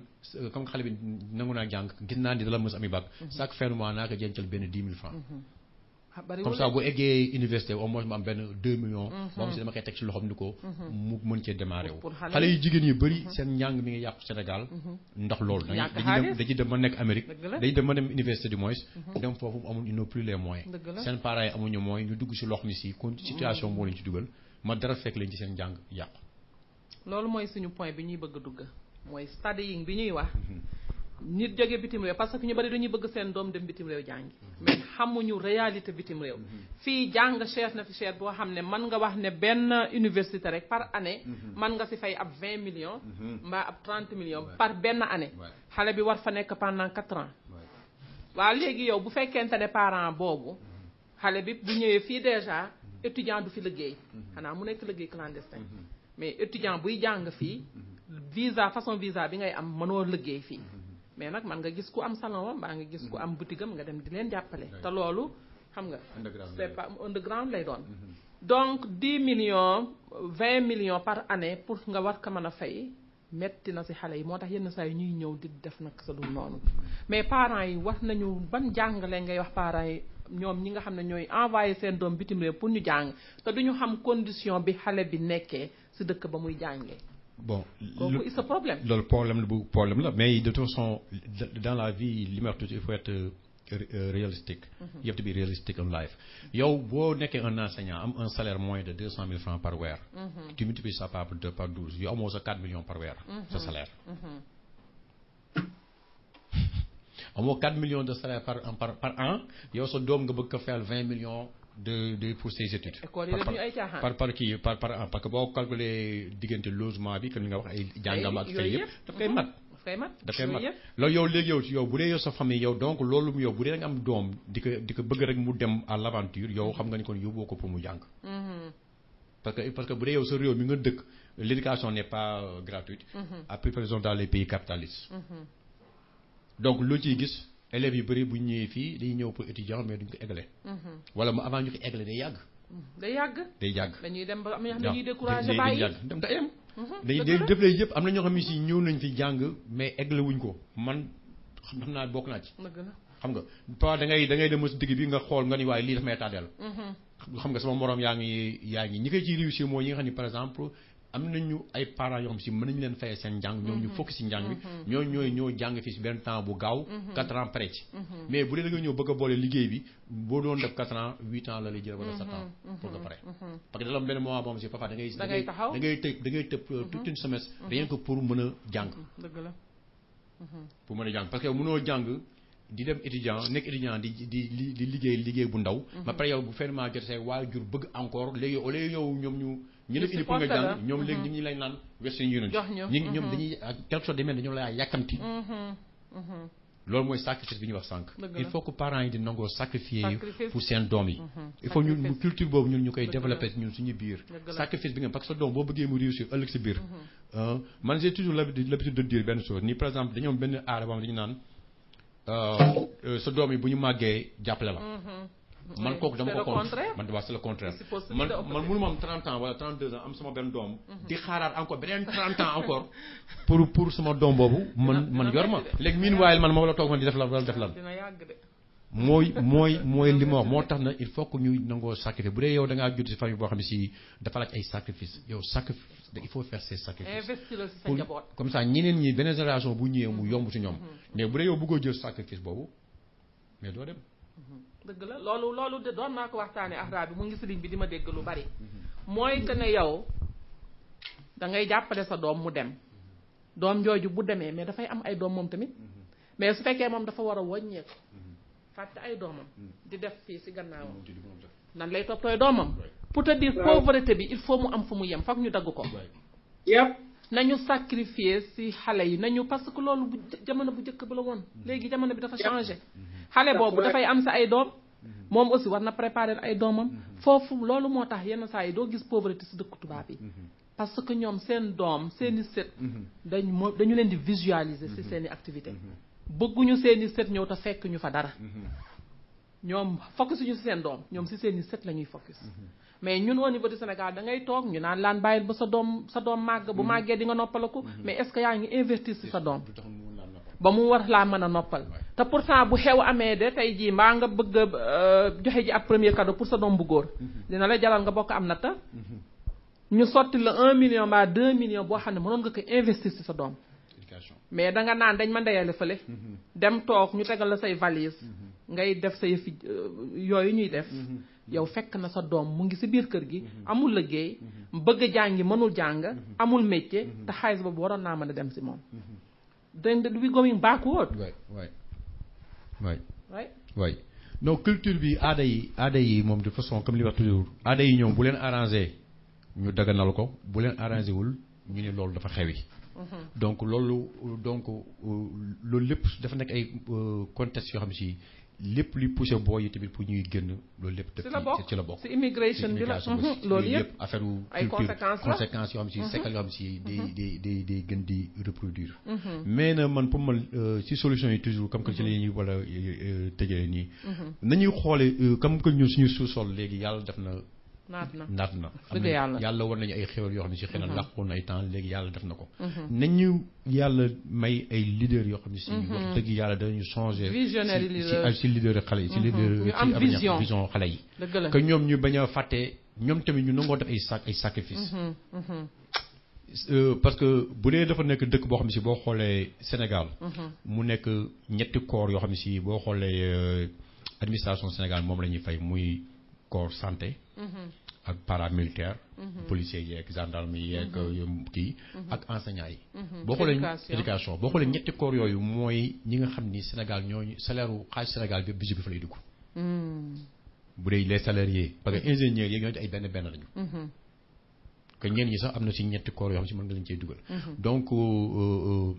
li ma bëgg wax mooy boo xoolee maanaam économie Sénégal ñi koy absorbé ñu tuuti ñoo koy lekk ñoo koy dundee que ci ñu tuuti ñooñu di ko pourcentage boobu di ko dundee nga ni suñu salaire yi ñooñu maanaam les contribuables agents de quota fa lay si ñoom lay dugg dafa am encore benn marge bu ndaw benn 10% boo xam si les élites ñoom ñooy lekk lépp loolu lépp aussi dafay recruter si suuf si le bas monde te conséquences yi ñëw parce que bu dee da nga ñëw nekk un président avec nga am caisse noire boo xam si ay milliards mi ngi ci mais alors que y a un petit boo xam si jàng na ba pare amul un diplôme léegi ñu ne président am na benn caisse noire ñaata milliards moo ci nekk ñu ni ak yeneen corps yi mu créé yooyu ñoo ay assemblée ki au conseil des collectivités rurales yooyu yëpp nga xam ne ñëpp dañuy am ay caisse noire boo xoolee caisse noire mairie caisse noire tous ces caisses noires yoo xam si moo tax ma la dafa benn élite boo xam si li booy yi wuloon li poussé booy ñuy dem tamit loolu tamit daf ciy joué conséquence daf ciy joué parce que booy tamit dañuy xool ñooñu di leen ñee parce que dañ naan kii gënuma gën ma pare ko xam ne ñoom mënu ñëw egg si foofu parce que mu c'est pas des politiciens léegi ñun léegi man tamit parce que politiciens yi tamit mooy dugg si gouvernement bi ñëw si koñam tabax fa R+4 alors que salaire kese la waloon a am booy di gis loolu lépp ni booy di tegee loolu lépp di poussé booy ñuy dem ci la bokk parce que dañuy dem à la fin ils en ont marre amul affaire bi c'est pas équitable pour un pays pauvre comme le Sénégal man j'aurais préféré que salaire yi ñu gën a équitable man ay ministre salaire yi ñu fay ministres yi ingé maanaam les députés yi privilèges yi ñu leen di jox si dëkk bu pauvre marché à gré yi gars yi di jox que ñun ñëpp xam nañu Sénégal marché yi dañ koy joxe toujours pour gars yi di ci kaañu ñëpp xam nañu ko mais wala ñu wut benn système boo xam si moom mooy gën a investir si jeunesse bi ma pare loolu li ñooñu di fooy xaalis boobu gars yi nit ñi di fooy des milliards et des milliards ñu xool nan ko mën a récupérer def ko si dëkk bi ma dugal ko si jeunesse bi wàññi kii parce que privilège yi ñu jox les hommes politiques dafa bëri que seen liggéey seen njariñ si réew mi dafa bëriwul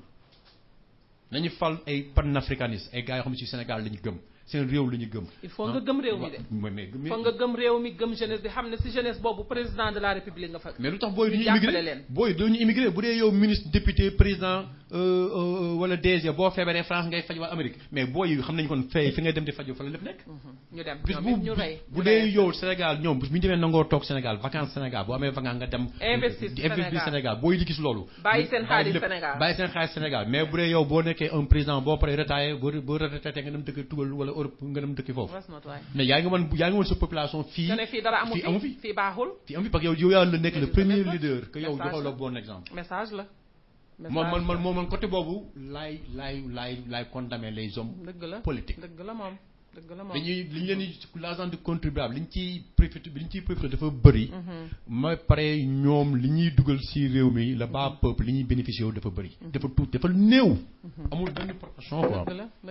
dëgg la jërëjëf Ben. thank you so much dañuy dem jël pause après nag bu ñu dellu see ñu conclure ñoo ngi ci fin wu show bi we'll be right back jërë ngeen jëf.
MyWACP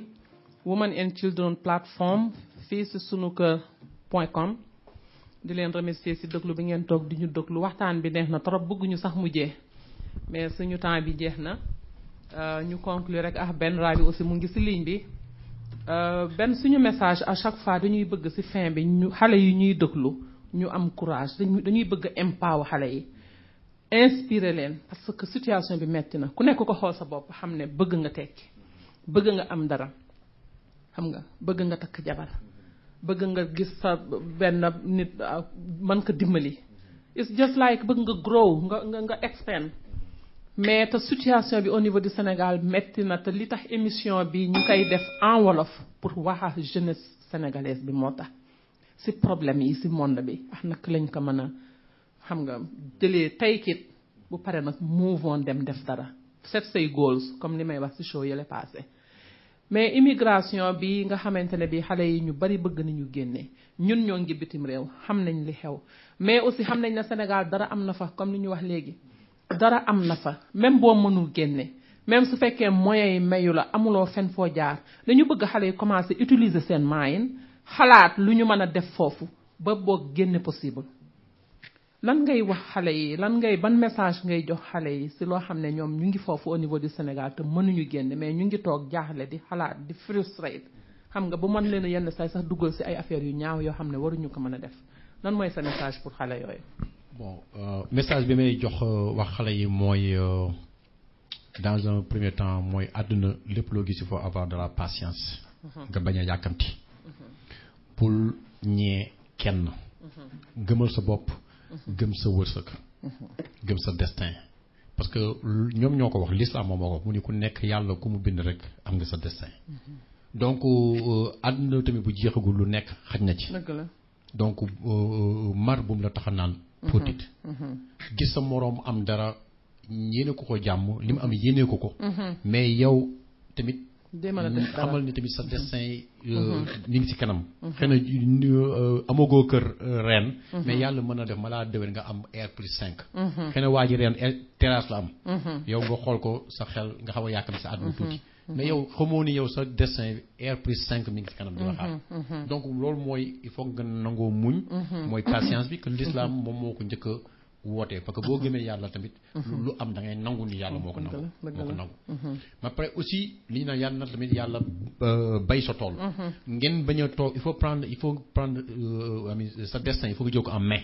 be creative. il faut be creative am goal. bañ a découragé wax adduna tamit boo ci bëggee réussir il faut nga xam loo bëgg. adduna mënoo ci nekk di tâtonner. déedéet mënta nekk. mënoo nekk adduna bi dañ ni boo bëggee réussir si adduna. da ngay xool loo xam si moom nga bëgg. lu tax loo xam si moo nga bëgg parce que boo jëlee métier boo xam si bëggoo ko doo fa yàgg. doo fa yàgg. que bu dee da ngay def métier boo dem essayer tuuti neexul nga demaat si beneen. boo deful nang ab ndaw dafa gaaw diggante 25 ans ma 45 ans. gaaw na gaawaay boo xam si boo amee 18 ans am 20 ans na doo ko xam. parce que da nga yaakaar ni mën léegi rek yooyu foofu doo fa eggagul. mais booy dugg 25 ans bi ñu la am nga 40 ans. day mel na un clin d'œil. dëgg la que boobu bu la fekkul yow nga pare. xam li nga bëgg ci sa àdduna. mooy li ma bëgg wax mooy boo bëggee réussir ci àdduna da ngay xool loo bëgg. ci àdduna nga koy def. que ba pare nga koy def toujours ba pare nga koy def noo ko mën a defee moom gën a baax. njariñ bi sooy ñëw. parce que mënoo ñu def liggéey doo ko def comme il le faut. ma pare yàkkamti ko ma pare nga bëgg ci am réussite bu baax. àdduna amul dara lu xëy suba sotti ci benn femme dara sottiwul ci benn àdduna mooy métier. bul rëy. Il n'y a pas de sot métier. Il n'y a pas de sot métier. affaire yi bul xeeb benn façon métier quand que sàccoo jaayoo drogue ne ko dafa loo xam si dañ sa diine daf la ko tere. wala sa yaay bu ñëwee fekk la ci daal di sëgg. pour man il n'y a pas de sot métier. man maa ngi nii toog naa fi États-Unis presque 25 ans. di leen nettali mi ma nekkee Côte d'Ivoire en 86 31 ans avant. doon waas foofu ay jën. te pourtant mënoon naa ko bañ a wax. mais je le dis fièrement. avec fierté. Avec fierté. Je suis un homme politique. Mais awma kersa taxaw ni man bi ma nekkee Côte d'Ivoire en 86 man dama doon gratter poisson dans le port de San Pedro. parce que je le faisais dignement. parce que si loolu parce que loolu moom si loolu mooy bokk na ci passage yi nga xam ni moom moo ma defar man si tey li ma doon. donc jaar bi dans la vie il y a pas de regret. soit on apprend soit on gagne. loolu moom si àdduna. amul benn regret. looy def lu bon sax da nga ciy am loo ci jàng. donc loolu daal mooy li nga xam ni jeunesse bi Sénégal ñu laa leen di dénk. na ngeen fier. il faut fier d'être Sénégal. am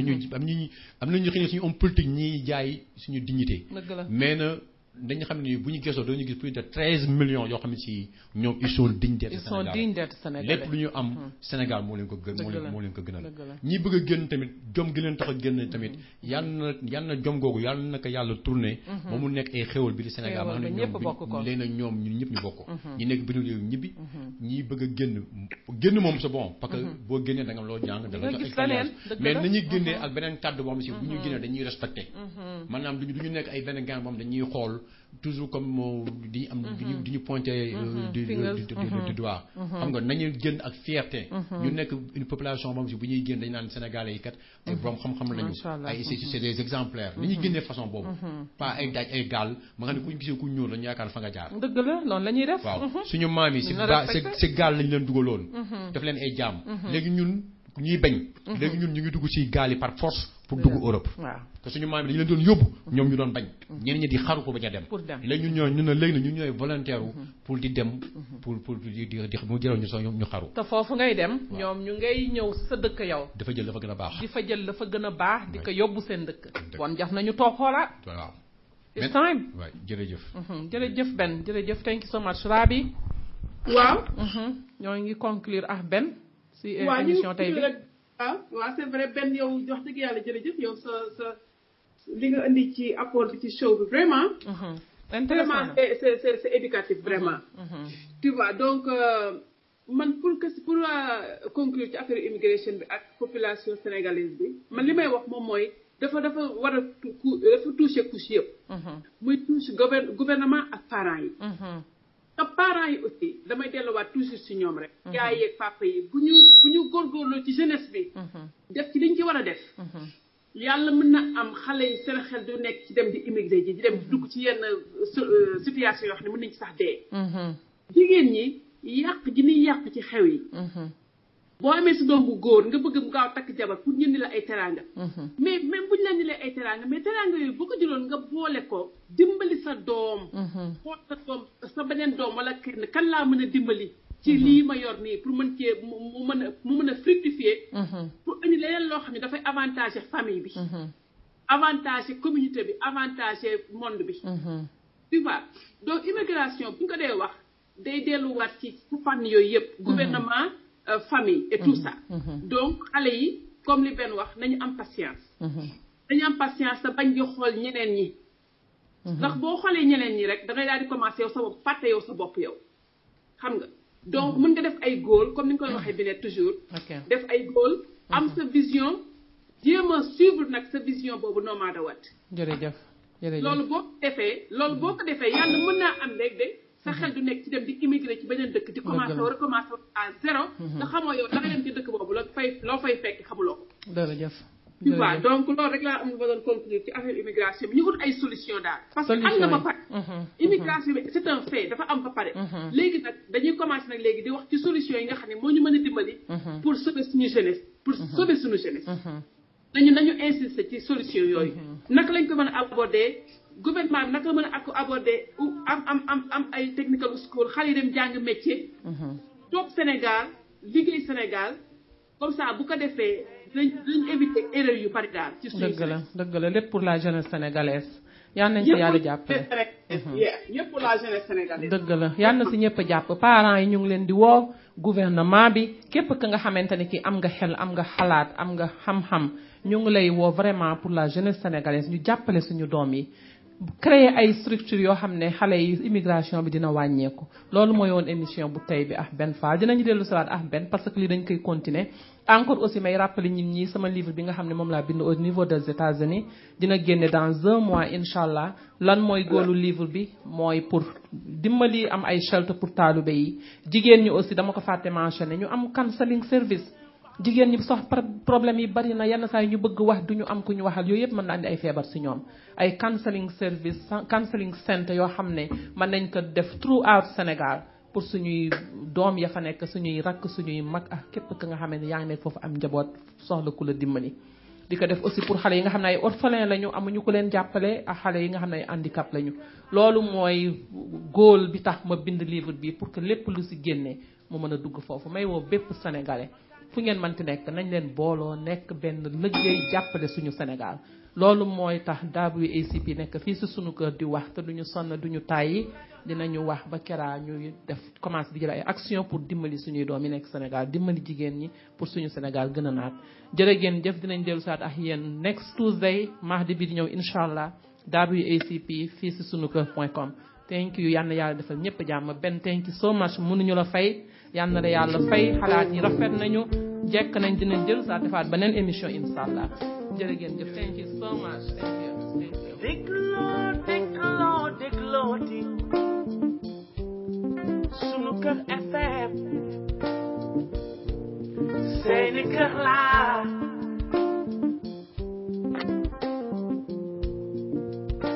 mën na dégloo di sunu kër FM seeni kër laa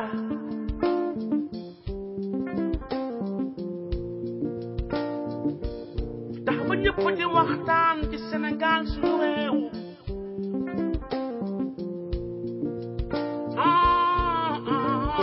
lu jëmale suñu réew kanam loolu mooy lu wóor ñëpp joxe seen xalaat maam lu jëmale suñu réew ba suñu gaal gi moom du mës a suux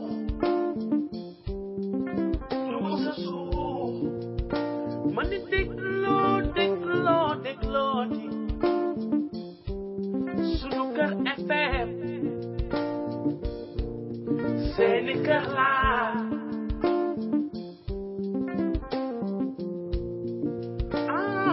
sama gaa ñi dégloo di sunu kër FM sunu rajo laa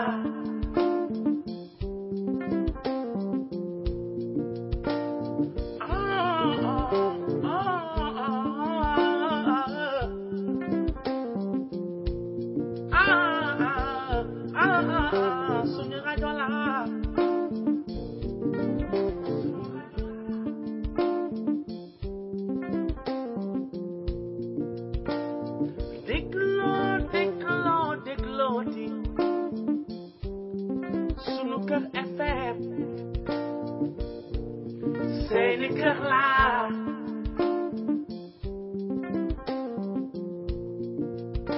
man di dégloo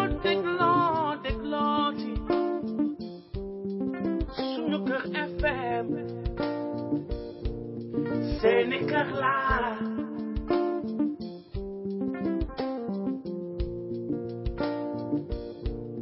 ñëpp di waxtaan ci Sénégal suñu réew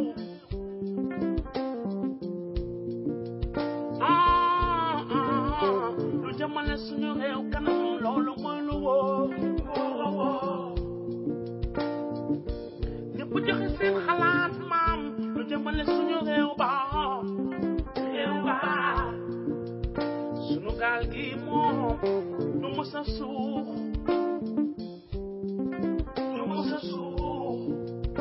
man di dégloo di sunu kër FM seeni kër laa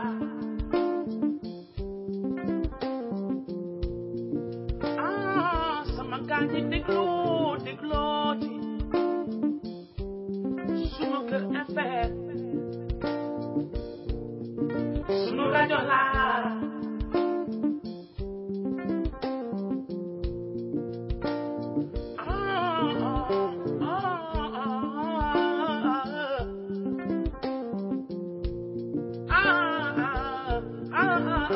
suñu rajo la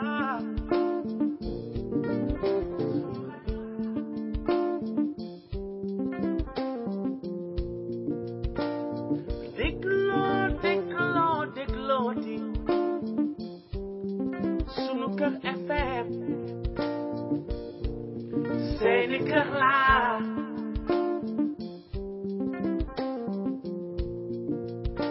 man di dégloo di sunu kër FM seeni kër la